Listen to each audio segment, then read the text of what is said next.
This is Travel in 10, a series of 10-minute travel shows from around the world that you can download to your iPod and take with you as you travel. And now, your host, David Brody.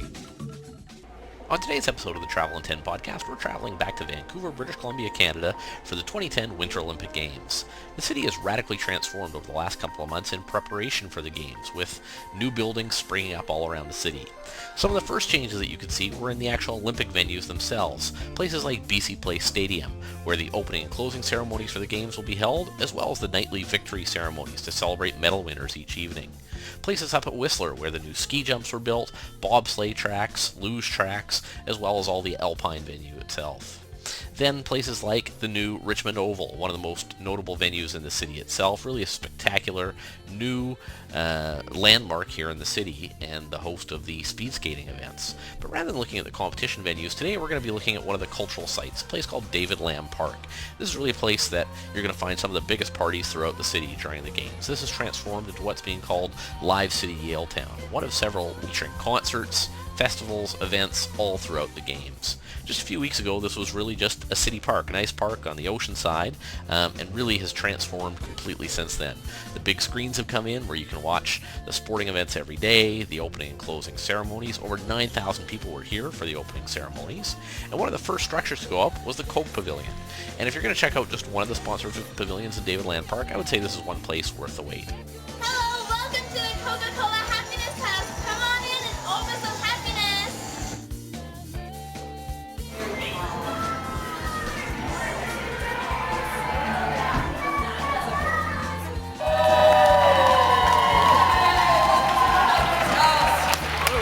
Please enjoy an ice cold Coca-Cola or Coke Zero at the Perfect Serve Bar with some of our happiness ambassadors. Perfect, thank you.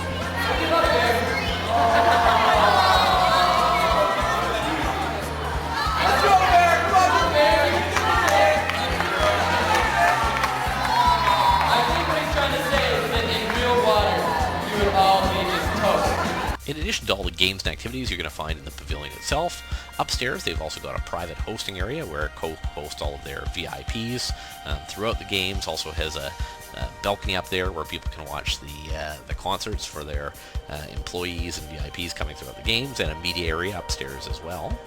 The next pavilion we're going to take a very quick look at is the City of Vancouver Pavilion. This wasn't quite open last time I visited David Lamb Park. It is open now, and it really focuses in on sustainability, looking at sustainable housing here in the city, looking at some of what's being done to reduce our carbon footprint in Vancouver and to make it the greenest city possible. The next venue that we're going to look at is right in the center of David Lamb Park, and that's the Panasonic Pavilion. Panasonic went all out with a bit of a splash to open the pavilion, bringing in Sarah Brightman to perform the day of the opening of the pavilion. And Sarah Brightman's also featured in a song that you'll find in their 3D theater throughout the Games. The 3D theater is really the focal point of the whole pavilion.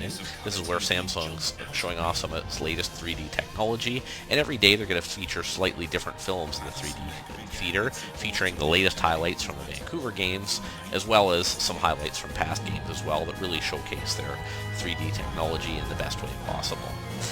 The other thing you'll find here at the Samsung Pavilion is a bit of a showcase of how they can take some of that 3D technology to your home theater as well. One of the most spectacular things you'll see in the 3D theater, if they're featuring it while you go through, is some footage from the opening ceremonies of the Beijing Games. They've done a great job of translating across into 3D, showing you the full effect. It's really as though you were there in the center of the Beijing Games, getting to experience that opening ceremonies. Right next door, you're going to find another technology pavilion, this one created by Acer Computers, highlighting some of their newest technology, their 3D computers, also some things that really highlight the Olympic experience as well, highlighting the newest of Acer's technology. Many touchscreens. We've got some touchscreens behind you. Here we've got the gaming center for Predator, which has Olympic games, downhill, any Olympic single-player games. You can play this here. We've got 8-hour battery life laptops over here. We've got touch laptops. We also have the new Android, which is a dual boot. It's got Windows 7 and Android, which is a quick boot for netbooks. And over here we've got a tablet where you can turn the screen around and work as a tablet, and it's also touchscreen. And we've got the body station over here where you can actually rate your body against an athlete's body. Back of the monitor, so fantastic. I'll show you the port as well. It might switch off just before we leave. So is it primarily for home theaters? Is that the idea that you would? Yeah, like a media centre, but also, you know, some people haven't got enough space. I mean, this is 1 litre, whereas your traditional desktops are like 30 litres. They're massive. Yeah. So, you know, this is really light, so you can move it to place to place. And it's just... Then the final technology pavilion you'll find here at David Lam Park is the Samsung Pavilion. It features some of the newest phones from Samsung over in Korea. Unfortunately, no matter what they do, they can't make a Samsung phone as cool as an iPhone, but they have introduced some interesting things to the pavilion to come check out. If there's not much of a wait, it's one place that I would recommend probably being last on your list of pavilions to check out in David Lam Park, but if you've got the time, some interesting things to check out while you're there as well. You can type your email address and it'll email it to you. There's also an SMS function, so you can drag the picture in there. Then you type in your phone number and it'll send us a text message to your phone. Or we can print it out for you and it'll pop out right there. Or we can drag them up onto the share wall, which is that wall up there. So for a few seconds it'll take over the whole thing. There'll be a big picture of you. And then it gets put into the regular feed of all the people going through. You can scale it, you can rotate it.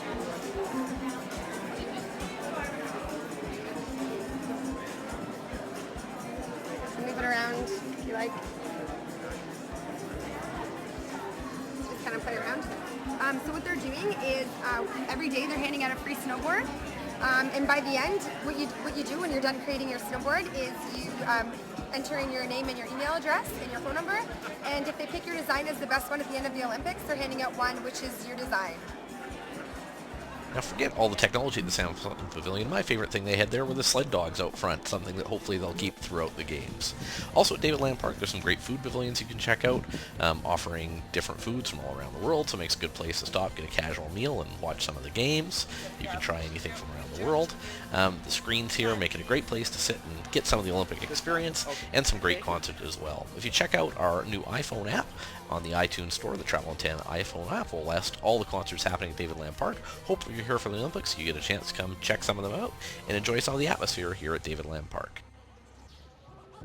Thanks for watching the Travel in 10 podcast, a series of 10-minute travel shows from around the world that you can download to your iPod and take with you as you travel. You can find more shows at www.travelin10.com or by searching for Travel in 10 on iTunes. This has been a presentation of Travel in 10.